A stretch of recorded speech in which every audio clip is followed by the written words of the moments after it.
जब हजरत अब्दुल्ला अपने घर आ गए, अब वहाब बिन अब्द मुनाफ जब अपने घर पे पहुंचे और अपने खानदान वालों को इकट्ठा किया, अपने घर वालों को इकट्ठा किया, करने के बाद में कहते हैं, ऐ लोगों, मैंने तुम्हें एक मशवरे के लिए यहाँ बुलाया है। खानदान के लोग बोले, क्या मशवरा है?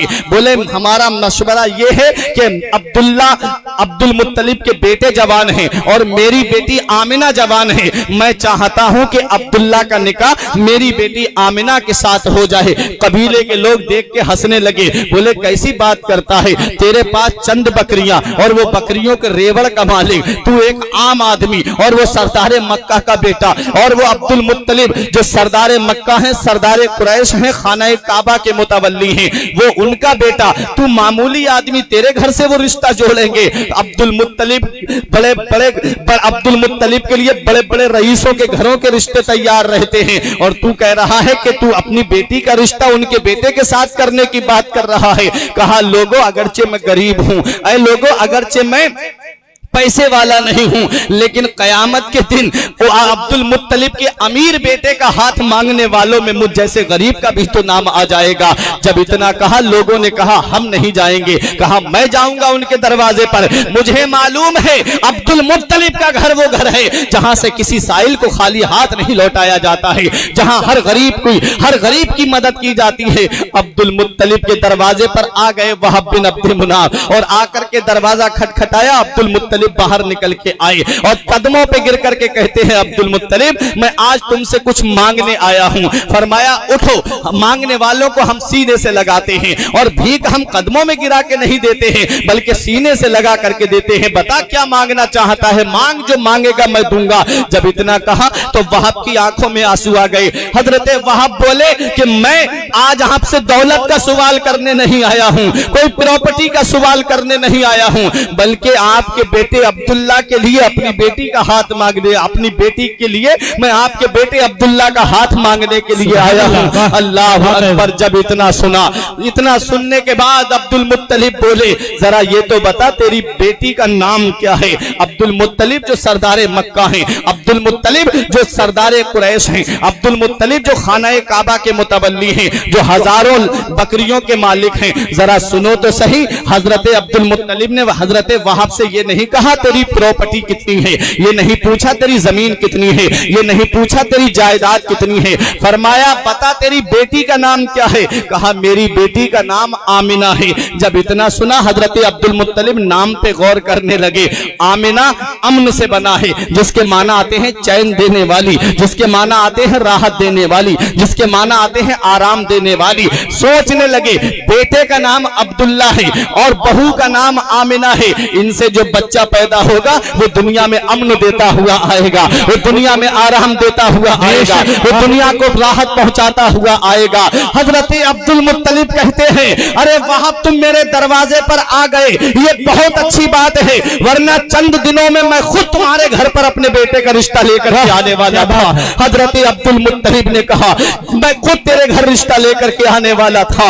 ये मक्के में शादी होने जा रही है। हजरत अब्दुल मुत्तलिब जो इतने बड़े घराने के मालिक हैं, अब्दुल मुत्तलिब जिनके अंडर कई कबीले आते हैं, वो हजरत अब्दुल मुत्तलिब जिनकी प्रॉपर्टी बहुत ज्यादा है, लेकिन वहाब जो बहुत गरीब है, उनसे ये नहीं कहते कि तू अपनी बेटी को जहेज में क्या देगा, ये नहीं कहते हैं कि तेरी बेटी मेरे घर पर आएगी तो क्या क्या लेकर के आएगी। आज अपने घरों की शादियों का हाल देख लो, आज अपने अपने घरों का जायजा ले लो। तुम्हारे घरों में भी तो शादियां होती हैं, एक शादी मक्के में होने जा रही है, एक शादी मक्के में होने जा रही है, और आज अपने घरों की शादियों का हाल देख लो। तबाह कर दिया मुआशरे को तुम्हारे यहाँ के शादियों के रस्मों रिवाजों ने। आज न जाने कितने मुसलमान घरों की बहन बेटियां गैर मुस्लिमों के घरों में जाकर के रह रही हैं। ये क्या है? इसमें हमारी कमी है। आज शादी के बढ़ते अखराजात ने मुआशरे को उस दहलीज पे ले जाकर के रख दिया है। न जाने कितनी बहनों के बालों में चांदी उतर आई है, न जाने कितनी बेटियों के बालों में चांदी उतर आई। जरा सोचते नहीं तुम्हारे यहाँ की शादियों का हाल क्या है? तुम्हारे यहाँ की शादियों का क्या हाल है? अगर किसी गरीब की 3-4 बेटी होती हैं पूरी पूरी रात उसको नींद नहीं आती, यही सोचता रहता है कि कहां से मैं अपनी बेटियों के लिए इतने जहेज का इंतजाम करूं, कहां से मैं अपनी बेटियों के लिए इतना जहेज लेकर के आऊं। एक बेटी की शादी करने में इतना कर्ज उस गरीब को हो जाता है कि और बेटियों के बालों में चांदी उतर आती है, और बेटियां घर में उनकी उम्र बढ़ती रहती है, 30-30 साल 35-35 साल की उम्र हो जाती है, और वो यही सोचती रहती है काश मेरे बाप के पास में पैसा होता, काश मेरे बाप के पास में दौलत होती, काश मेरे बाप के पास में इतना रुपया होता तो मेरा बाप मेरे भी हाथ पीले कर देता। आज ऐसे ऐसे गलत रस्मों रिवाज चल गए। अभी हमारे तरफ एक मंगनी हुई थी, उस मंगनी के अंदर बुलेट दी गई थी लड़के के बहनोई को। जरा सोचो तो सही, बुलेट की कीमत कितनी होती है? हमारे तरफ 2,80,000 से ऊपर तकरीबन 3 लाख के करीब उसकी कीमत है। उस बुलेट को, बहनोई को जब बुलेट दी गई है तो लड़के के बाप को क्या दिया गया होगा, लड़के की माँ को क्या क्या दिया गया होगा, लड़के की बहनों को क्या क्या दिया गया होगा, क्योंकि उमूमन बहनोइयों को और भाइयों को ज्यादा कुछ नहीं दिया जाता है। थोड़ा सोचने की बात है ये बात, और इतनी नुमाइश की गई उस मंगनी की, गली गली कूचो कूचो में उसका प्रचार हो रहा था कि इतना सामान सिर्फ मंगनी में दिया है।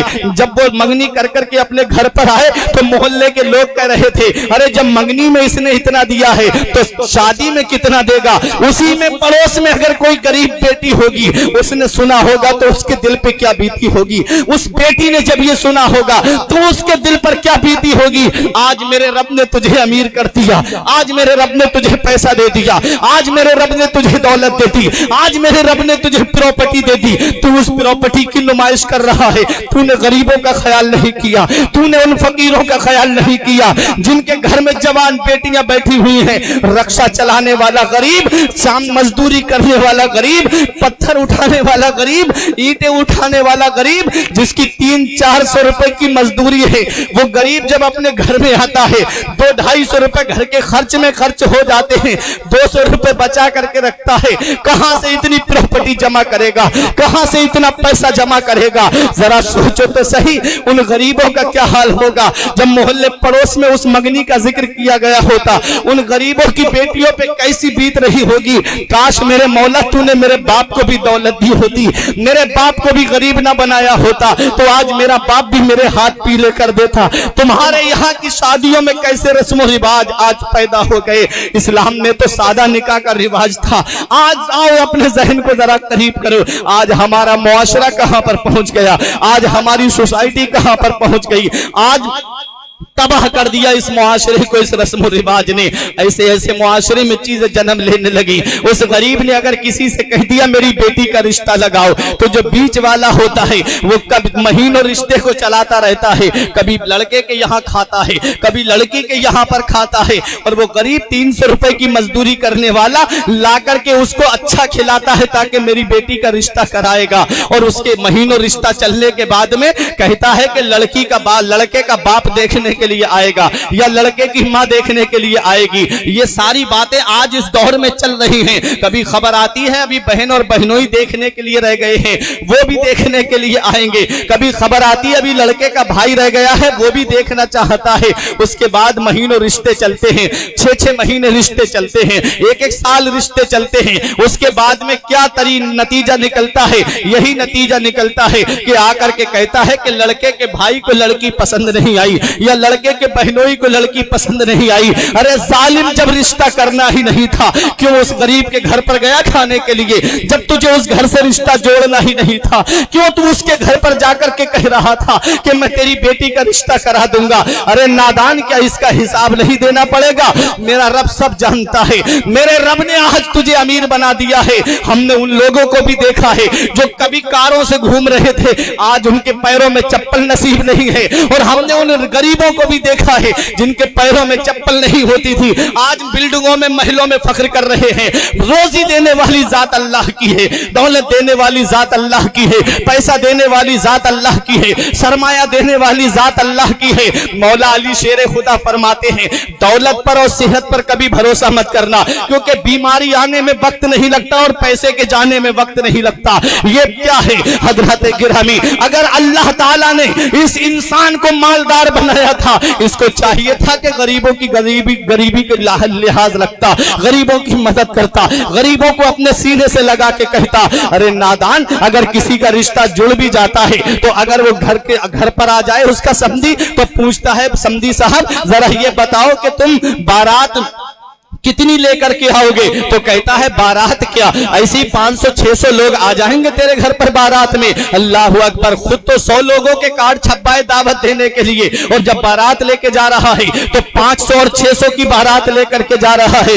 मजदूरी करने वाला गरीब कहां कहां से ला करके जोड़ करके खाने का इंतजाम करता है, कहां कहां से जोड़ करके अपनी बेटी को जहेज देता है। अरे जिसने अपनी बेटी दे दी उसने अपना सब कुछ दे दिया। आज वही बेटी जब अपने ससुराल में आती है तो उसे जहेज का ताना दिया जाता है, उसे जहेज के ताने दे करके आज भी मुआशरे के अंदर तंग किया जाता है। आओ जरा देखो अपने यहाँ की शादियां देखो, और एक शादी मक्के में होने जा रही है। हजरत अब्दुल मुत्तलिब हजरत वहाब से कहते हैं कि तू अपनी सिर्फ बेटी का नाम बता दे, मुझे तेरी दौलत से मतलब नहीं, मुझे तेरी प्रॉपर्टी से मतलब नहीं, मुझे तेरे खानदान से मतलब नहीं, सिर्फ तू अपनी बेटी का नाम बता। हजरत वहाब बोले मेरी बेटी का नाम आमिना है। अब्दुल मुत्तलिब बोले मुझे रिश्ता मंजूर है। ये नहीं पूछा जहेज में क्या दोगे, ये नहीं पूछा तेरी बेटी मेरे घर क्या लेकर के आएगी। बोले बारात कब लाओगे? कहा जा तीसरे दिन तेरे घर पर बारात आएगी। कहा लोग कितने आएंगे? कहा 11 लोगों से ज्यादा लोग तेरे घर पे बारात में नहीं आएंगे। अल्लाह अकबर, ये 500-500 की बारातें ले जाने वालों, ये 1-1 की बारातें ले जाने वालों, ये 600-600 की बारातें ले जाने वालों, जरा सीखो मक्के की शादी से कैसा निकाह हो रहा है मक्के में, और आज अपने यहाँ के निकाहों को देख लो। यही वजह है कि बहू जो घर में आती है 1 महीना नहीं गुजरता अपना चूल्हा अलग कर लेती है। अरे नादान, तूने उसको बहू समझाई कब था? तूने उसको अपनी बेटी समझाई कब था? तूने तो अपने बेटे की बोली लगवाई थी, तूने तो अपने बेटे को बेचा था, तेरे बेटे को खरीदा है उसने। कैसे तुझे तेरा बेटा तेरे काम आ सकता है? और वो लड़की जो तेरे घर में बहू बन करके आई है, उसके बाप, उसने अपने बाप का रातों में रोना देखा है। जो तूने बीच वाला बिचपई बनाया था, उसने जाकर के कहा था कि उधर की खबर है कि उसके पड़ोस में जो शादी हुई है उसे फला गाड़ी मिली है, उससे छोटी गाड़ी नहीं होना चाहिए बल्कि बड़ी होना चाहिए। वो रातों में रक्षा चलाने वाला गरीब अपने बिस्तर पे आंसू बहाए हैं, रातों में मजदूरी करने वाले गरीब ने आंसू बहाए हैं। दोनों मियां बीवी बैठ के एक चारपाई पे रोए हैं। क्या बेटी ने ये रोना नहीं देखा होगा अपने बाप का? क्या बेटी ने अपने माँ के आंसू नहीं देखे होंगे? यही वजह है कि जब वो बेटी जब बहू बन करके आती है तो फिर वो बेटी बन के नहीं आती है, फिर वो बहू बन करके रहती है। 1 महीना नहीं गुजरता, जिस बेटे के लिए तूने जहेज की इतनी बड़ी चीजें मांगी, मैंने उन बुजुर्गों को भी देखा है जिन्होंने एसी, फ्रिज और गाड़ियों का मुतालबा किया। उन लोगों को एक प्याले में पानी पीना तक नसीब नहीं होता है। सारा सामान बहू अपने कमरे में अलग रख लेती है। गाड़ी पर एक बार भी उस बुजुर्ग को बैठना नसीब नहीं हुआ, लेकिन वो मांगने के लिए, बेटे के लिए अपना हलक फाड़ करके कह रहा था कि मुझे मेरे बेटे के लिए ये चाहिए। अरे नादान, तुझे अल्लाह ने दौलत दी थी, तू उस गरीब के घर पे जाता, उसका हाथ अपने हाथ में रख के कहता है ए मेरे भाई, अल्लाह ने मुझे दौलत दी है, अल्लाह ने मुझे पैसा दिया है, अल्लाह ने मुझे सरमाया दिया है, अल्लाह का दिया सब कुछ मेरे पास है, बस एक बेटी की कमी है, मुझे, मैं बेटी को लेने के लिए आया हूँ। ये बात जब वो लड़की सुनती तो फिर वो तेरे घर में तेरी बेटी बन करके आती, तुझे वो सास ससुर नहीं बल्कि अपने माँ बाप का दर्जा देती हुई नजर आती। लेकिन तूने उस बेटी को खून के आंसू रुलाया, तूने उसके माँ बाप को खून के आंसू रुलाया। ये हाल है आज हमारे यहाँ की शादियों का, ये हाल है आज हमारे यहाँ के ये शादियों के रस्म रिवाज का। कहां से कहां मुआशरा पहुंच गया, कहां से कहां हमारा हाल पहुंच गया। जरा अपने जहन को करीब तो करो। शादी मक्के में हो रही है और एक शादियां हमारे घरों में होती हैं, बैंड के साथ शादी जाती हैं, बाजे के साथ शादी जाती है। अरे नबी की सुन्नत अदा करने जा रहे हो, आका फरमाते हैं अन निकाह मिन सुन्नती फमन रगबा अन सुन्नती फलैसा मिन्नी। निकाह मेरी सुन्नत है, जो मेरी सुन्नत से एराज करेगा उससे वो मुझसे नहीं है, मतलब मेरे तरीके पे नहीं है। सुन्नत अदा करने जा रहे हो और काम शैतानी लेकर के जा रहे हो, कहां से उस शादी में बरकत होगी, कहां से वो निकाह के अंदर बरकतें होंगी। बच्चे भी पैदा होंगे तो वो भी दादा दादी का कहना मानने वाले नहीं होंगे, क्योंकि तूने सुन्नत का मजाक उड़ाया, तूने सुन्नत की हंसी बनाई और उन सुन्नत के काम में गुनाह के कामों को लेकर के गया। जरा सोचो तो सही, हजरत अब्दुल्ला दूल्हा बने हैं, हजरत अब्दुल्ला की बारात चली है, न कोई बाजा न गाजा न कोई शोर हंगामा, सादा निकाह होता है हजरत अब्दुल्ला का। और हजरत अब्दुल्ला का निकाह हो करके जब हजरत आमिना हजरत अब्दुल्ला के घर पे आती हैं, कितने दिन रुकी? 3 दिन रुकी। और जब तीसरे दिन हजरत आमिना अपने वालिद हजरत वहाब बिन अब्दुल मुनाफ के घर पर पहुंची तो रोने लगी, आंखों से आंसू निकलने लगे। बाप ने जब बेटी को रोते हुए देखा तो आंखों में आंसू आ गए, बोले मेरी बेटी, मेरी लाल, क्या बात है? क्या अब्दुल मुत्तलिब के घर में कोई परेशानी है? क्या अब्दुल मुत्तलिब के घर में खाने की परेशानी है? क्या तेरा शौहर अब्दुल्ला तुझे नहीं समझता? तब हजरत आमिना ने कहा, अरे मेरे अब्बा, ऐसी कोई बात नहीं है, मुझे हजरत अब्दुल मुत्तलिब के घर में कोई परेशानी नहीं है। कहा फिर बेटी रो क्यों रही हो? कहा अब्बा, अगर पूरे मक्के में सबसे ज्यादा सखी कोई घराना है तो वो अब्दुल मुत्तलिब का घराना है। पूरे मक्के में अगर सबसे ज्यादा मोहब्बत करने वाला कोई घराना है तो वो अब्दुल मुत्तलिब का घराना है। कहा बेटी फिर रो क्यों रही हो? कहा अब्बा, इससे पहले जब मैं आपके घर पर थी तब मैं बाहर निकला करती थी तो अलग बात होती थी, लेकिन आज जब मैं अब्दुल मुत्तलिब के घर से आई हूँ और आपके घर तक जितने रास्ते में चीजें पड़ी हैं, अगर दरख्त पड़े तो उनसे मुझे सलाम की आवाज आई, पत्थर मिले तो पत्थर सलाम कर रहे थे। अरे अब्बा, मैं पहाड़ियों से गुजरी तो पहाड़ियों से सलाम की आवाज आ रही थी। अरे मेरे अब्बा, ये बात मैं समझ नहीं पाई।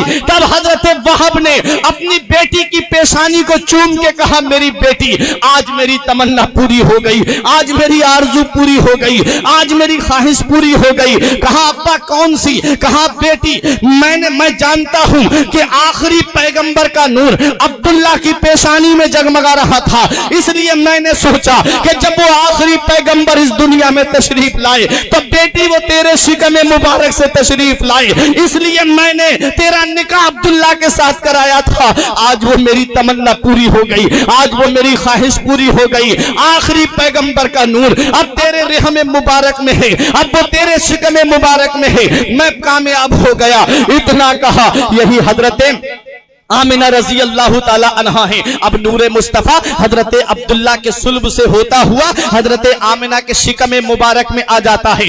अब देखिए, जब नूरे मुस्तफा कई महीने हो गए तब हजरत अब्दुल मुत्तलिब ने अपने बेटे अब्दुल्ला से कहा, अरे मेरे बेटे अब्दुल्ला, अब हमारा लाडला इस दुनिया में आने वाला है, बेटा तुम मुल्क शाम चले जाओ और थोड़ा सामान खरीद लाओ, और बेटा कुछ खाने पीने की चीजें ले आना। जब हमारा लाडला आएगा तो हम बेहतरीन इंतजाम करेंगे मक्के में दावत, सबको खाना खिलाएंगे। हजरत अब्दुल्ला चले हैं काफिले के साथ में। जब वापस आ रहे थे तो मकाम यसरिफ, जिसको मदीना शरीफ कहते हैं, वहां हजरत अब्दुल्ला की तबीयत खराब हो गई। काफिले वाले चले आए, हजरत अब्दुल्ला मदीने शरीफ में रह जाते हैं। हजरत अब्दुल्ला का मदीने में इंतकाल हो जाता है, हजरत अब्दुल्ला का मदीने में विसाल हो जाता है। अब अपने जहन को करीब करो पट्टी के जिंदा दिल मुसलमानों, इधर हजरत आमिना के शिकम मुबारक में मेरे आका का नूर परवान चल रहा है, इधर हजरत अब्दुल्ला का मदीने में इंतकाल हो जाता है।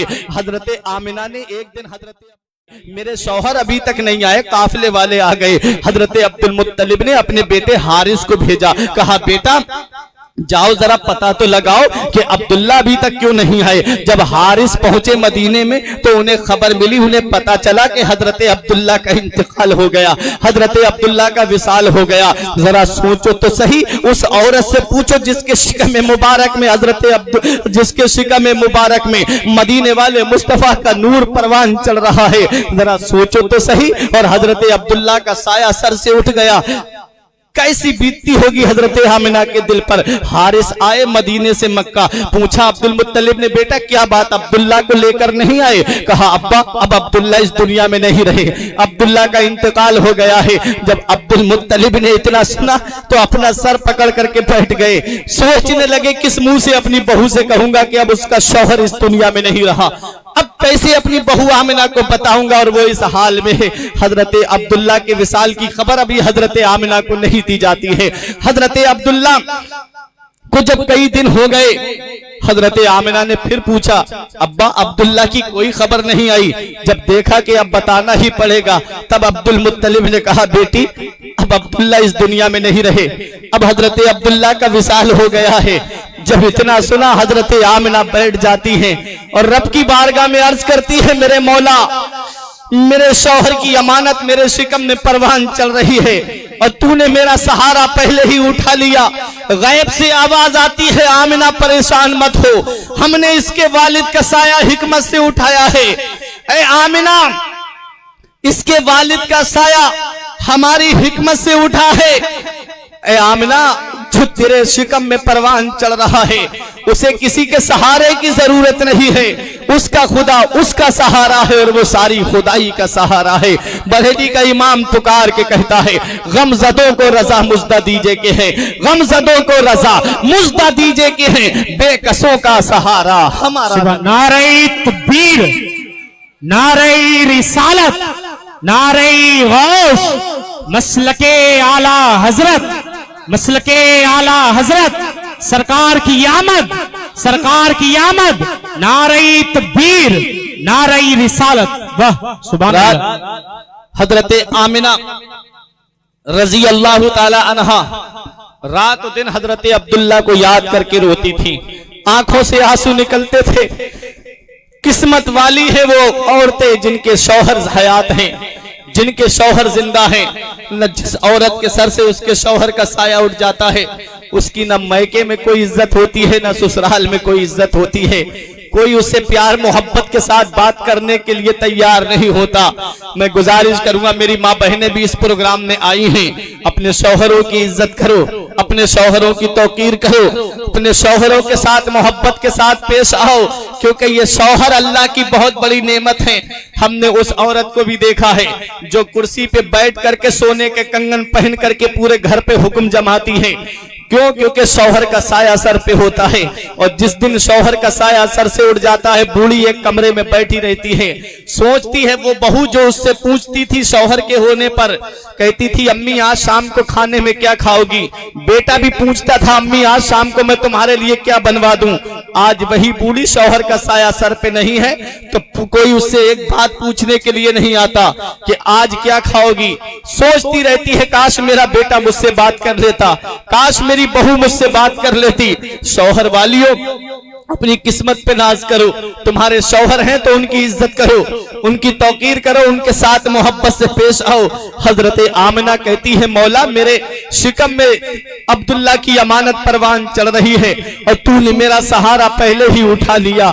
अल्लाह अकबर। एक दिन अब्दुल मुत्तलिब जब खाना काबा का तवाफ करने के लिए गए, कहते हैं कि कुछ लोग वहां बैठे बातें कर रहे थे, मुझसे बोले अब्दुल मुत्तलिब एक बात कहें अगर जान की अमान हो। कहा कहो क्या बात है। कहा ये बताओ तुम्हारी बहू आमिना तुम्हारे बेटे अब्दुल्ला का गम नहीं मनाती, तुम्हारी बहू आमिना अब्दुल्ला का सोग नहीं मनाती। कहा क्यों कह रहे हो। कहा हमारे घर की औरतों ने ये बात कही है, आप जरा पूछो आमिना से कि आमिना क्यों अब्दुल्ला का गम नहीं मनाती।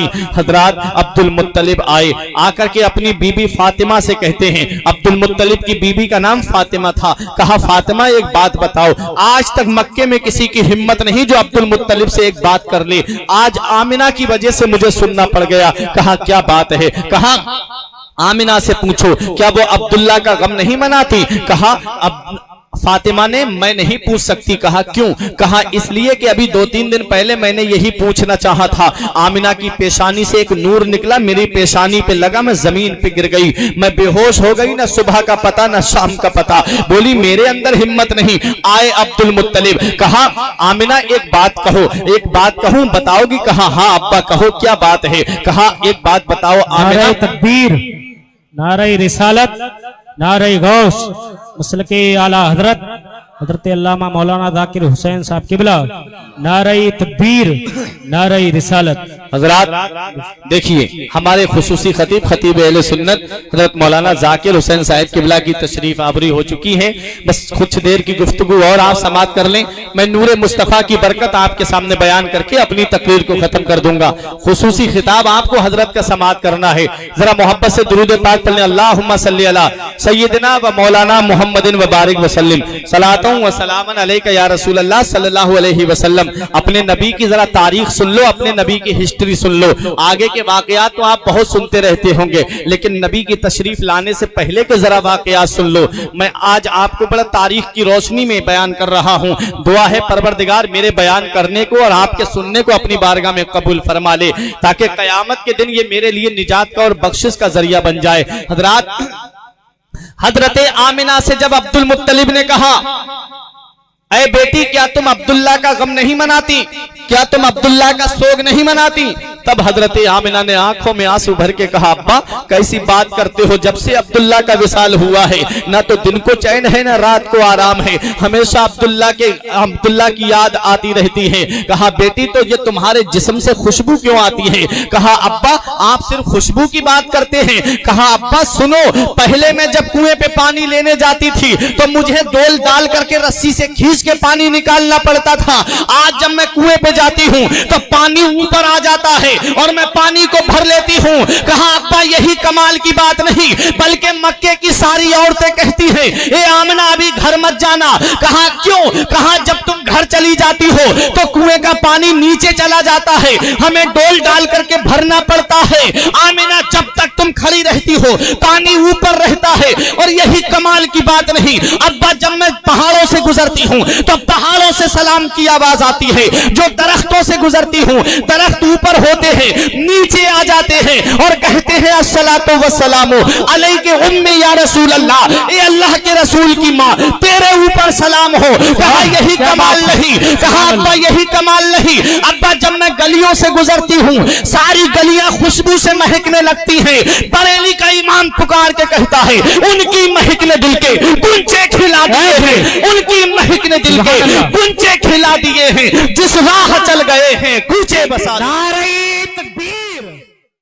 फूलों में बसाए हैं तुम्हारे गेसू, क्या महकते हैं महकने वाले, क्या महकते हैं महकने वाले, मुंह पे चलते हैं भटकने वाले। हजरत आमिना कहती है अब्बा यही कमाल की बात नहीं, बल्कि मैं जिस गली से गुजरती हूँ गली खुशबू से महक जाती है, पहाड़ों से सलाम की आवाज आती है, दरख्तों से सलाम की आवाज आती है। मेरा इमाम पुकार के कहता है अपने मौला की है बस शान अजीम, जानवर भी करें जिनकी ताजीम, संग करते हैं अदब से तस्लीम, पेड़ सजदे में गिरा करते हैं। मेरा इमाम पुकार के कहता है संगो शजर सलाम को हाजिर है अस्सलाम, कलमे से तर जुबान दरख्तो हजर की है। नबी की वालिदा जिस गली से गुजरे गली खुशी में खुशबू से महक जाए, जिस तरफ से गुजरे जानवर दरख्त जंगल के निकल करके हजरत आमिना का दीदार किया करते थे। आखिरी पैगंबर आने वाला है, आखिरी रसूल आने वाला है। सारी दुनिया जानती थी कि वो आएंगे, सारी कायनात जानती थी वो आएंगे। जिनके सदके में जमीन बनी वो पैगंबर आएगा, जिसके सदके में आसमान बना वो रसूल आएगा, जिसके सदके में चांद बना वो रसूल आएगा, जिसके सदके में सूरज बना वो रसूल आएगा। अरे चांद ने जब सूरज से पूछा ए सूरज ये तो बता जिसके सदके में हम पैदा किए गए हैं वो पैगंबर कब आएगा, वो रसूल कब आएगा? तो सूरज ने कहा अरे चांद तू कब से इंतजार कर रहा है, मैं तो समझ रहा था उस पैगंबर का इंतजार सिर्फ मैं कर रहा हूं, अरे तू कब से कर रहा है? तो चांद ने कहा अरे मैं तो इस बात का इंतजार कर रहा हूं कब वो पैगंबर मक्के में तशरीफ लाए और मक्के वालों के कहने पर कब वो मुझे उंगली का इशारा करे और मैं दो हिस्सों में बट जाऊं, दो हिस्सों में तकसीम हो जाऊं और कयामत में रब की बारगाह में कह दूं मौला मेरे कटे हुए वजूद को देख, मेरे वजूद को मोहम्मद रसूलुल्लाह की उंगलियों ने देखा है, नबी की अंगुष्ठा मुबारक ने देखा है। तब चांद ने कहा अरे सूरज तू उनका इंतजार कब से कर रहा है? तो सूरज ने कहा अरे जब से मैं तो उस पैगंबर का इंतजार कर रहा हूं, इसलिए कि मकामे सहबा में अली शेर खुदा की जब असर की नमाज कजा हो जाए तो वो पैगंबर उंगली का इशारा कर दे तो मैं डूब चुका हूं तो वापस निकल करके आ जाऊं, ताकि कयामत में कह दूं कि मौला मेरे वजूद को देख, मुझे मोहम्मद रसूलुल्लाह की अंगुष्ठे मुबारक ने देखा है। मेरा इमाम पुकार के कहता है सूरज उल्टे पांव पलटे चांद इशारे से हो चाक, सूरज उल्टे पांव पलटे चांद इशारे से हो चाक, अंधे नजदी देख ले कुदरत रसूलुल्लाह। आज सारी कायनात इंतजार कर रही है। ये आसमान उसी महबूब की आमद के लिए सजाया गया, ये जमीन का फर्श उसी महबूब की आमद के लिए सजाया गया, ये सूरज की लाइट उसी महबूब की आमद के लिए लगाई गई, ये चांद को पैदा किया गया तो उसी महबूब के इस्तेकबाल के लिए सारी कायनात इंतजार कर रही है। वो कब आएंगे? सारी दुनिया कह रही है वो कब आएंगे, वो कब आएंगे। सब मुंतजिर है उस महबूब की आमद के। सूरज मुंतजिर है, चांद मुंतजिर है, सितारे मुंतजिर हैं, आबशार मुंतजिर हैं, जमीन मुंतजिर है, चांद मुंतजिर है। सारी दुनिया उस महबूब की आमद का इंतजार कर रही है। अल्लाह अकबर। जरा देखो तो सही, उस महबूब की आमद का वक्त होने वाला है। वो महबूब अब इस दुनिया में तशरीफ लाने वाला है। अल्लाह अकबर। हजरत गिरहनी हजरत आमिना रजी अल्लाह ताला अन्हा के शिकम मुबारक में वो महबूब पर, उस महबूब का नूर परवान चल रहा है। वक्त करीब आता जा रहा है, घड़ी करीब आती जा रही है, लम्हे करीब आते जा रहे हैं। हजरत आमिना कहती हैं एक दिन ऐसा हुआ कि मेरे घर में कोई नहीं था। मैंने क्या देखा कि बुलंद कामत औरतें अब्दे मुनाफ की बेटियों की तरह मेरे घर में आई और आकर के कहा आमिना परेशान मत हो। कहा मुझे एक प्याला दिया गया, उसमें शरबत था दूध से ज्यादा सफेद, बर्फ से ज्यादा ठंडा, शहद से ज्यादा मीठा। कहा आमिना इसे पी लो। हजरत आमिना कहती हैं मैंने जब उसे पिया तो पीने के बाद मेरी सारी घबराहट दूर हो गई। हजरत गिरामी हजरत आमिना कहती हैं, हजरत आमिना का बयान है कि मैंने क्या देखा कि आसमान के सितारे ऐसा लग रहा था जैसे मेरे आंगन में गिर जाएंगे। हजरत आमिना कहती हैं एक पर्दा आया गैब से, कहा आमिना इस पर्दे को मजबूती से पकड़ लो। हजरत आमिना ने जब उस पर्दे को पकड़ा, कहती हैं कि उसकी रोशनी में एक ऐसा नूर निकला कि मैंने उस नूर की रोशनी में मुल्क शाम के महल्लात को देख लिया। अल्लामा हसन पुकार के कहते हैं फरमाते हैं कि ऐ शहंशाह मदीना अस्सलातु वस्सलाम, ज़ीनते अर्शे मुअल्ला अस्सलातु वस्सलाम। रोशनी में आमिना ने जिनकी देखा मुल्क शाम, वाह क्या वाह चांद निकला अस्सलातु वस्सलाम। हजरात महबूब की आमद होने वाली है। हजरत ईसा अलैहिस्सलाम से लेकर के मेरे नबी की आमद तक 570 साल का जमाना गुजरा। कोई पैगंबर नहीं आया, कोई रसूल नहीं आया, कोई नबी नहीं आया। आप जरा सोचो तो सही, अगर एक महीना इमाम अपनी कौम को मसले ना बताए, एक महीना इमाम अगर अपनी कौम के सामने शरीयत की बातें ना बताए तो कौम कहां से कहां पहुंच जाती है। जरा सोचो तो सही। लोग अपनी तरफ से मसले गढ़ करके लोग आपस में ही बातें कर लेते हैं, इस मसले का जवाब ये है, ये मसला ये है, करते हैं कि नहीं करते हैं। अब जरा सोचो हजरत ईसा अलैहिस्सलाम से लेकर मेरे नबी की आमद तक 570 साल का जमाना गुजर गया।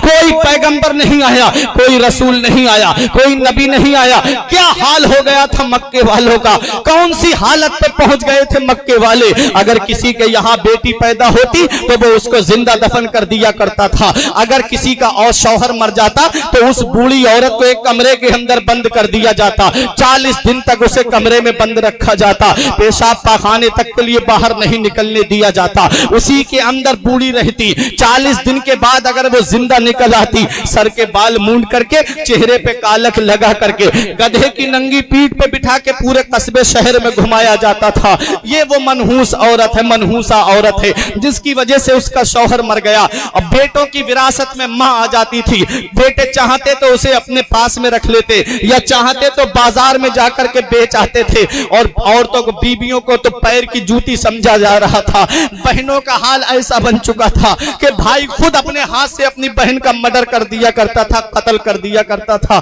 ताकि मैं किसी का बहनोई, मैं किसी का साला ना कहलाऊं और कोई मेरा बहनोई ना कहलाए। इस हाल में मक्के वाले पहुंच चुके थे। महबूब की आमद से पहले बच्चियों को जिंदा दरगोर किया जा रहा है, नबी की आमद से पहले बच्चियों को जिंदा गाड़ा जा रहा है। जरा सोचो तो सही। एक सहाबी है जिनका नाम हजरत दहिया कल्बी है, उन्होंने आका की बारगाह में आके कहा था आका क्या अल्लाह मेरे गुनाह माफ कर देगा। आका ने फरमाया तेरे गुनाह क्या हैं। कहा आका मैंने बहुत गुनाह किए हैं। फरमाया गुनाह तो बता, मेरा रब बख्शने वाला मेहरबान है, अल्लाह समंदर के झागों के बराबर भी गुनाह माफ कर देता है। कहा तुम्हारा गुनाह क्या है। तब दहिया कल्बी बोले आका मैं अपने कबीले का सरदार था, मेरे अंडर 70 घर आते थे और मैंने अपने इन हाथों से 70 लड़कियों को जिंदा गाड़ दिया है, मैंने अपने इन हाथों से 70 लड़कियों को जिंदा दफन कर दिया है।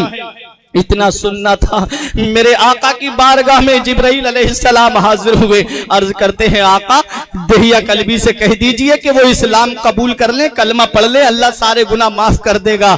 मेरे आका ने जब ये खुशखबरी सुनाई तो दहिया कल्बी और रोने लगे। फरमाया रो क्यों रहे हो? कहा आका एक गुनाह मुझसे बहुत बड़ा हुआ है। फरमाया क्या? कहा मेरी बीबी पेट से थी, मेरी बीबी हामिला थी और मैं तिजारत के लिए जा रहा था। अपनी बीबी से कह के गया अगर तेरे शिकम से लड़का पैदा हो तो मोहल्ले में मिठाइयां बांटना, अगर लड़का पैदा हो तो खुशी का इजहार करना, और अगर लड़की पैदा हो तो गला दबा करके मार देना। दहिया कल्बी कहते ये कह के मैं चला गया। 7 साल के बाद में आया। आने के बाद में आका मैंने अपना दरवाजा खटखटाया, अंदर से एक बच्ची ने दरवाजा खोला।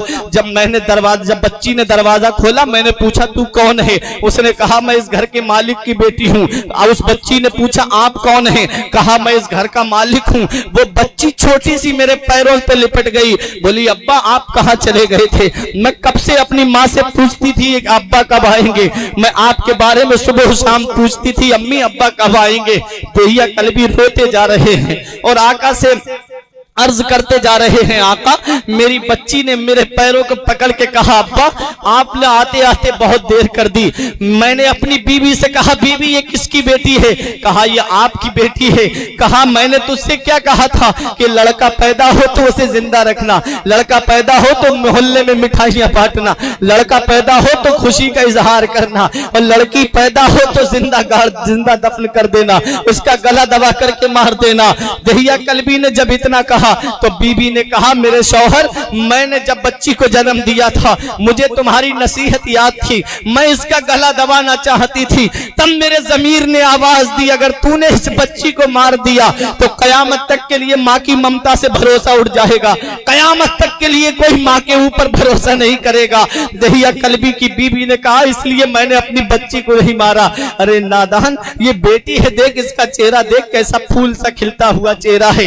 दहिया कल्बी कहते आका जमाना जाहिलियत था, मेरे अंदर जिहालत उठ कर आई। आका मैंने अपनी बच्ची को गोद में लिया, बीबी को धक्का दिया, बीबी दूर जाकर के गिरी, मैं कुदाल लेकर के चलने लगा। जब मैं चल रहा था तो रास्ते में मेरी बेटी ने मुझसे पूछा बाबा कहाँ जा रहे हो? कहा मैंने कहा एक दावत में जा रहा हूँ। बोले जल्दबाजी में आका मैं चप्पल नहीं पहन सका, मेरे आका मेरे पैरों में कांटे चुभने लगे, जब मेरे पैरों से खून निकला तो मेरी बेटी ने खून देख लिया, बोली बाबा अब्बा बाप का खून बहा के दावत नहीं खानी है, बाप का खून बहा करके हमें दावत नहीं खानी है, अब्बा घर पे वापस चलो। दहिया कल्बी कहते मुझे फिर भी रहम नहीं आया, मैं जंगल की तरफ निकल पड़ा, मैंने गड्ढा खोदना शुरू कर दिया। जब मैं गड्ढा खोद रहा था मेरी बेटी अपने छोटे छोटे हाथों से मिट्टी उठा करके बाहर डाल रही थी, उसे नहीं पता कि ये गड्ढा उसी के लिए खोदा जा रहा है, उसे नहीं मालूम था कि आज उसका बाप जल्लाद बन चुका है, बेटियों का ये हाल मक्के में हो चुका था। जरा सोचो तो सही। दहिया कल्बी कहते आका मैंने अपनी बच्ची को गड्ढे में खड़ा कर दिया, मुझे पसीना आया तो मेरी बेटी ने अपने छोटे से दुपट्टे से मेरा पसीना पोंछा, मेरे आका मुझे फिर भी रहम नहीं आया, मैंने उसके ऊपर मिट्टी डालना शुरू कर दी, उसके पिंडलियों तक मिट्टी पहुंची। मेरी बेटी ने हाथ ऊपर उठा के कहा अब्बा पैर भारी हो रहे हैं, मेरे अब्बा मेरे पिंडलियां दर्द से फटी जा रही हैं, मुझे अपनी आगोश में ले लो। मेरे अब्बा मैं अब्बा कह के किसको पुकारूंगी? दहिया कल्बी कहते मुझे फिर भी रहम नहीं आया। दहिया कल्बी कहते आका मैंने मिट्टी डालना शुरू की, जब मेरी बच्ची के गले तक मिट्टी पहुंची तब मेरी बेटी समझ गई कि उसका बाप अब जल्लाद बन चुका है, अब उसका बाप उसको आगोश में नहीं लेगा बल्कि उसे जिंदा दफन करने के लिए आया है। पट्टी के जिंदा दिल मुसलमानों, दहिया कल्बी कहते हैं ऐ मेरे हका मेरी बच्ची के जब हल्क की जब आवाज दबने लगी तब उसने आसमान की तरफ देख के कहा मौला कब तक बच्चियों को जिंदा दफन किया जाता रहेगा?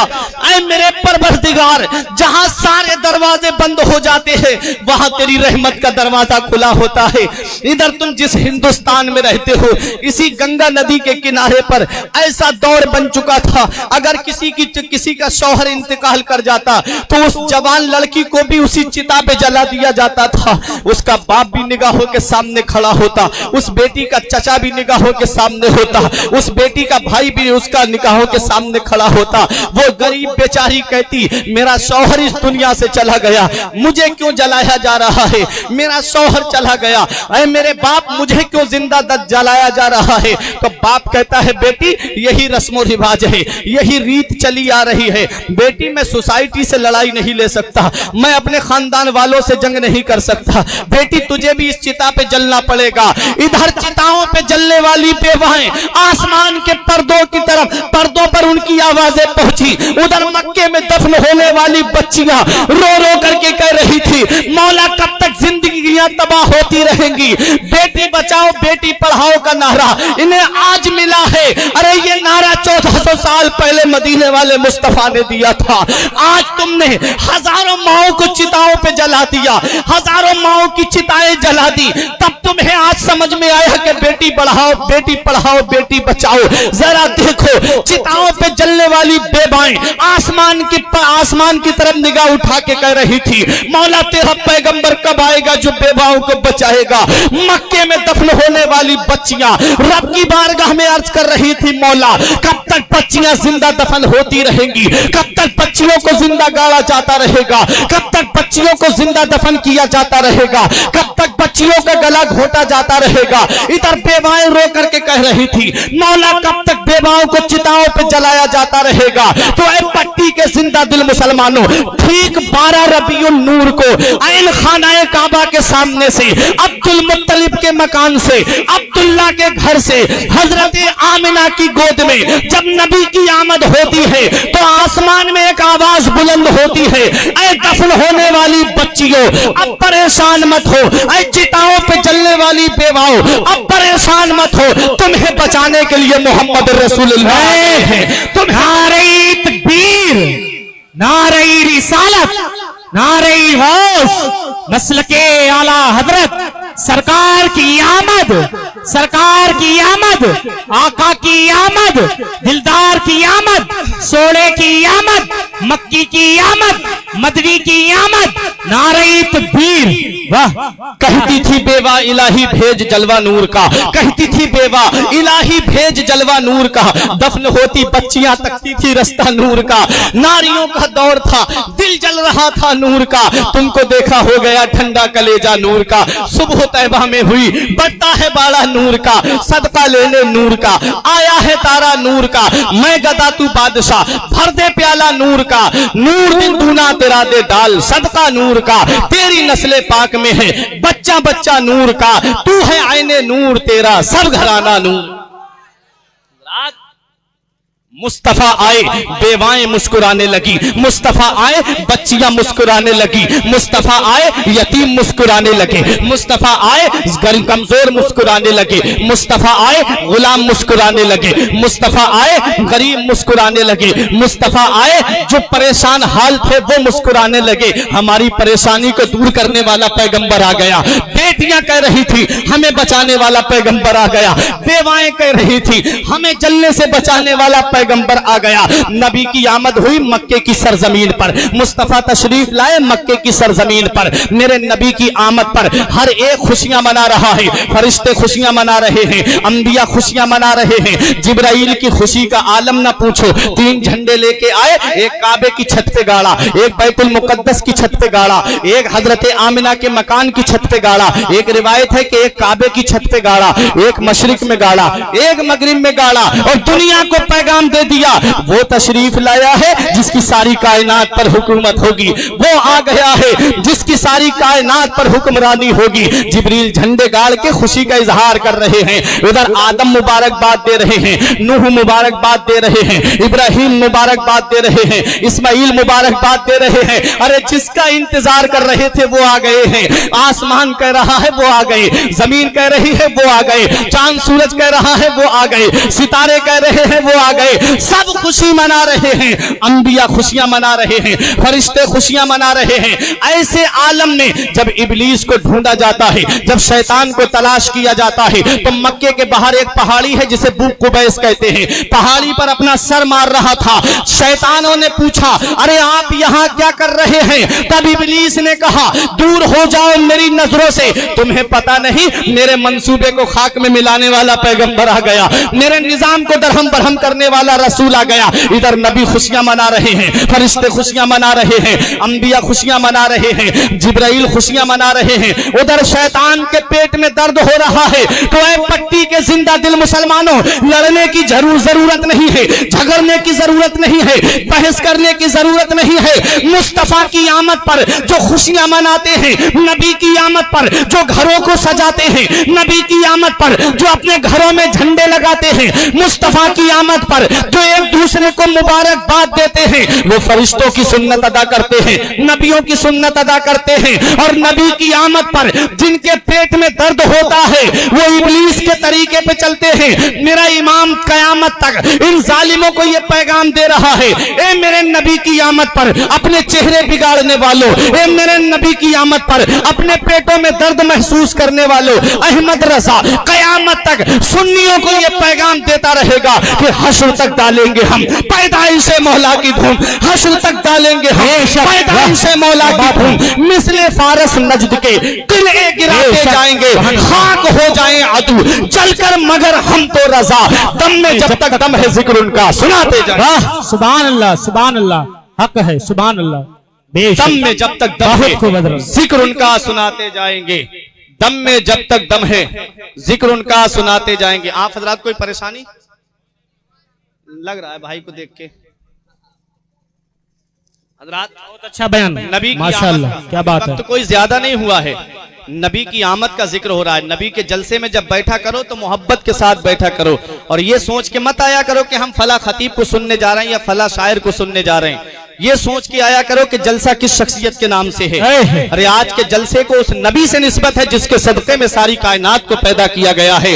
आज के जलसे को निस्बत उस पैगंबर से है जिसके सदक़े में तुम्हारा वजूद बना है। आज के जलसे को निस्बत उस नबी से है जिसके सदक़े में तुम्हें बोलने के लिए जुबान मिली। आज के जलसे को निस्बत उस नबी से है जिसके सदक़े में तुम्हें खाने को खाना मिला। उसी नबी के जिक्र की महफिल में बैठ करके नबी की मोहब्बत में बैठा करो, खतीब और शायर की मोहब्बत में मत बैठा करो। आज मैं हूं, कल मेरी जगह कोई और यहां पर बोलने के लिए आएगा।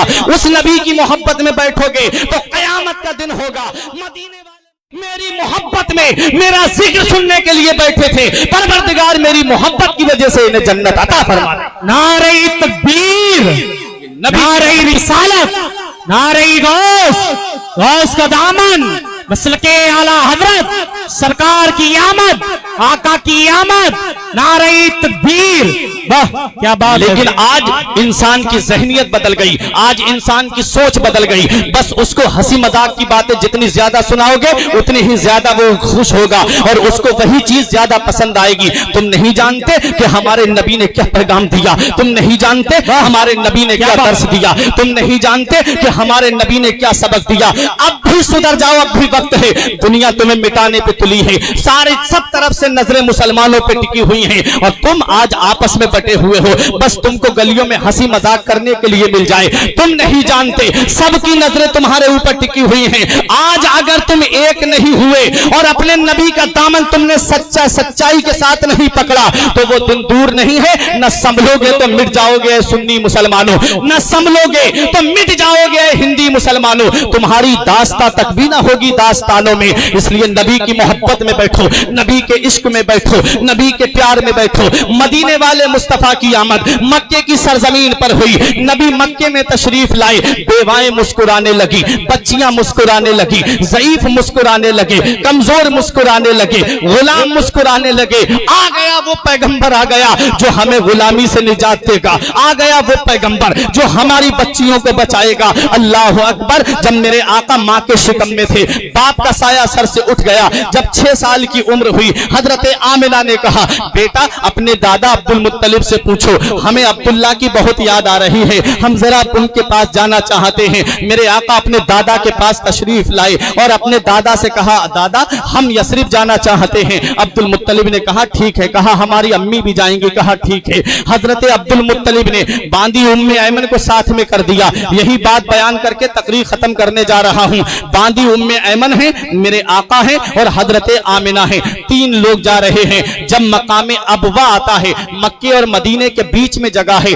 जब मकामे अबवा में पहुंचने के बाद में हजरत आमिना की तबीयत खराब हो गई। कोई आम खातून बीमार नहीं हुई है, कबीला कुरैश की एक मुअज़्ज़ज़ खातून बीमार हुई है। हजरत आमिना पे वो वक्त आया जो सबसे आना है, वो घड़ी आई जो सबसे आनी है, वो टाइम आया जो सबसे आना है। जब जाकनी का आलम तारी हुआ, हजरत आमिना जब लेटी हुई थी तो मेरे आका ने अपनी माँ के सर को अपने जानु पर रख लिया और मेरे आका अपनी माँ का सर दबाने लगे। जन्नत की हूरों ने कहा, या रसूल अल्लाह, आपको ये परेशानी उठाने की जरूरत क्या है? आका हमें इजाजत दे दे, हम आपकी माँ की खिदमत करें, हम आपकी माँ का सर दबा दें। तो मेरे नबी का किरदार बोल रहा था, नबी का कैरेक्टर बोल रहा था, नबी की सीरत बोल रही थी, नबी का उसवाए हसना बोल रहा था कि माँ की खिदमत का हक नर्सों नौकरानियों की ड्यूटी लगा अदा नहीं होता है। माँ की खिदमत का हक तब अदा होता है जब बेटा खुद अपनी माँ की खिदमत करता है। नबी अपनी माँ का सर दबा रहे हैं। मेरे नबी की आंखों से आंसू निकले। मुशफिका माँ का साया सर से उठने वाला है, शफीका माँ का साया सर से उठने वाला है। नबी की आंखों से आंसू निकले, हजरत आमिना के चेहरे पर गिरे। हजरत आमिना ने आंखें खोल के देखा, शहजादा रो रहा है। हजरत आमिना ने अपना हाथ नबी के चेहरे अनवर पर फेर के कहा, मत रो मेरे लाल, आंसू मत बहा मेरे लाल, तू दुनिया में रोने के लिए नहीं आया है। अगर किसी के बाप का इंतकाल हो जाए तो बच्चे को कितने लोग ढारस देने की बात करते हैं, कितने लोग होते हैं जो बच्चे को सहारा देने की बात करते हैं। अगर किसी का बाप इंतकाल कर जाए, चचा कहता है मत रो मेरे भतीजे, अभी तेरा चचा मौजूद है। ताऊ कहता है मत रो मेरे भतीजे, तेरा ताऊ मौजूद है। दादा कहता है तेरा दादा अभी मौजूद है। खालू अलग सहारा देने की बात करता है, फूफा अलग सहारा देने की बात करता है, खानदान वाले अलग सहारा देने की बात करते हैं। कुर्बान जाओ मदीने वाले मुस्तफा पर, कुर्बान जाओ दोनों आलम के मालिक मुख्तार पर। बाप का साया तो तभी सर से उठ गया था जब माँ के शिकम में थे, और जब 6 साल के हुए तो माँ भी रुखसत होने वाली है। कोई नहीं है जो सहारा देने की बात करे, कोई नहीं है जो ये कहे कि मोहम्मद हम तेरा साथ देंगे। अल्लाह अकबर। मेरे आका की आंखों से आंसू निकले। हजरत आमिना ने मेरे नबी को अपने सामने बिठाया और कहा, बेटे तू रो मत, तू दुनिया में रोने के लिए नहीं आया है बल्कि रोते हुए को हंसाने के लिए आया है। तू आंसू मत बहा, तू आंसू बहाने के लिए नहीं आया है बल्कि बहते हुए आंसुओं को पोंछने के लिए आया है। बच्चे माँ बाप की मौत पर इसलिए रोते हैं कि माँ बाप के बाद में बेसहारा हो जाएंगे। मेरे लाल तू किसी के सहारे का मोहताज नहीं है, तेरा खुदा तेरा सहारा है और तू सारी खुदाई का सहारा है। मेरा इमाम पुकार के कहता है, गमज़दों को रजा मुज़दा दीजे के हैं, गमज़दों को रजा मुज़दा दीजे के हैं, बेकसों का सहारा हमारा नबी। मेरे आका को हजरत आमिना ने सामने बिठाया और बिठाने के बाद में कहा, बेटे मोहम्मद हर नई चीज को पुराना हो जाना है, हर बाकी को फना हो जाना है। मेरे लाल व जिक्रा बाक, मेरा जिक्र हमेशा बाकी रहेगा। वह बलद तू तोहरा, इसलिए कि मैं तेरे जैसा पाकीज़ा बेटा छोड़ के जा रही हूँ। मेरा जिक्र कभी खत्म नहीं होगा, मेरा चर्चा कभी खत्म नहीं होगा, मेरा नाम कभी नहीं मिटेगा। मेरे लाल तेरे जैसा सुथरा बेटा छोड़ के जा रही हूँ। मेरे लाल तेरा चर्चा मशरिक से लेके मगरिब तक, शिमाल से लेके जुनूब तक सारी दुनिया में होगा। मेरे आका की वालिदा ने जब इतना कहा कि बेटे मेरा जिक्र कभी खत्म नहीं होगा, तेरे जैसा सुथरा बेटा छोड़ के जा रही हूँ। मेरे सहाबा, मेरे आका के सहाबा ने एक मकाम पर देखा, आका मस्जिद नबवी में बैठ कर के आंसू बहा रहे थे। सहाबा ने पूछा, आका आज आप रो क्यों रहे हैं? तो मेरे नबी ने फरमाया, आज मुझे मेरी माँ के वो आखिरी जुमले याद आ रहे हैं जो मेरी माँ ने मुझसे आखिरी वक्त में कहे थे। मेरे आका के सहाबा ने अर्ज किया, आका क्या कहे थे? तो मेरे नबी ने इरशाद फरमाया, मेरी माँ ने मुझे अपने सामने बिठा करके कहा था कि मेरे बेटे, मेरा जिक्र कभी खत्म नहीं होगा, मेरा नाम कभी नहीं मिटेगा, मैं तेरे जैसा पाकीज़ा और सुथरा बेटा छोड़ के जा रही हूँ। मुझे वो माँ के जुमले याद आ रहे हैं। मेरे नबी से जब हजरत आमिना ने ये जुमले कहे, उसके बाद हजरत आमिना की आवाज खामोश हो गई। मेरे नबी अपनी अम्मी के कानों के करीब अपने मुबारक लबों को ले जाके कहते हैं, अम्मी और बोलो ना, अम्मी और बोलो ना, अम्मी और कहो ना। हजरात 2 मरतबा मेरे नबी ने कहा। अल्लामा अब्दुल हक मुहद्दिस देहलवी फरमाते हैं अपनी किताब मदारिजुन नबुव्वत में कि अगर आका 1 मरतबा और कह देते तो इज़राइल अलैहिस्सलाम को मेरे नबी की वालिदा की रूह उनके जिस्म में वापस करना पड़ जाती। इसलिए 2 मरतबा मेरे नबी ने कहा, अम्मी और बोलो ना। हजरत आमिना ने विसाल से पहले मेरे नबी को अपनी गोद में उठा करके पेशानी को बोसा दे करके उम्मे ऐमन को, मेरे आका को उठा करके देते हुए कहा था, उम्मे ऐमन, आज से मेरा मोहम्मद तेरे हवाले है। इसे सरदार मक्का के पास हिफाजत से पहुंचा देना, इसे सरदार मक्का को दे देना। मेरा मोहम्मद अब तेरे हवाले है। मेरे मोहम्मद को दीवारों से हाथ लगाकर रोने मत देना उम्मे ऐमन। उम्मे ऐमन कहती है, जब मैं मोहम्मद को लेकर के चली, उन्हीं पथरीली वादियों में हजरत आमिना की कब्र मुबारक बनाई गई। उम्मे ऐमन कहती है, मैं जब लेकर के पहाड़ी पर चढ़ी तो आका मेरे पास से दौड़ते हुए आए और अपनी माँ की कब्र से लिपट गए और मेरे आका को इतना रोते हुए देखा। उम्मे ऐमन ने खुद बयान करती है कि मैंने आज तक किसी को इतना फूट फूट के रोते हुए नहीं देखा था। कितनी मोहब्बत करते हैं मेरे नबी अपनी माँ से, कितना प्यार करते हैं मेरे नबी अपनी माँ से। मेरे भाइयों, अगर तुम्हारे माँ बाप जिंदा है तो उनकी कद्र कर लो। ये बूढ़े माँ बाप तुम्हारे लिए अल्लाह की नेमत है। जिस दिन ये साया सर से उठ जाता है तो कोई सहारा देने की बात करने वाला नहीं होता। ऐसे माँ बाप के साये की ना कदरी ना कर, धूप काटेगी बहुत जब ये शजर गिर जाएगा। माँ बाप का साया क्या है ये उन बच्चों से पूछो जिनके माँ बाप इस दुनिया में नहीं है। कैसे अपनी जिंदगी बसर करते हैं, कैसे अपनी जिंदगी काटते हैं। माँ बाप हयात हैं तो उनकी खिदमत कर लो। नबी फरमाते हैं, तेरे माँ बाप तेरे लिए जन्नत भी है और तेरी जहन्नम भी है। साहबा ने पूछा, आका कैसे? फरमाया, अगर माँ बाप की खिदमत करोगे, फर्मा बरदारी करोगे तो अल्लाह जन्नत देगा, और अगर माँ बाप की नाफरमानी की, माँ बाप को बुढ़ापे में सताया तो अल्लाह जहन्नम में डालेगा। मेरे आका ने एक मकाम फिर इरशाद फरमाया, माँ बाप के ताल्लुक से आका फरमाते हैं कि माँ बाप, माँ के कदमों के नीचे जन्नत है और बाप जन्नत का दरवाजा है। इसलिए ये माँ बाप की कदर कर लो, माँ बाप की इज्जत कर लो, क्योंकि माँ बाप बचपन से लेकर के जवानी तक पूरी जिंदगी तुम्हारी हिफाजत के लिए तुम्हें अच्छा खिलाते, अच्छा पहनाते हैं, और जब वही माँ बाप बुढ़ापे में पहुंच जाते, जब उन्हें तुम्हारी खिदमत की जरूरत पड़ती है तो तुम अपना बिस्तर अलग लेकर के चले जाते हो। क्या जवाब दोगे कयामत में अपने रब को? कौन सा मुंह लेके जाओगे महबूब दावर के सामने? कौन सा चेहरा लेकर के जाओगे शाफ़े महशर के सामने? इसलिए है मेरे भाइयों, माँ बाप की कद्र कर लो, माँ बाप की इज्जत कर लो। माँ बाप बहुत बड़ी नेमत होते हैं।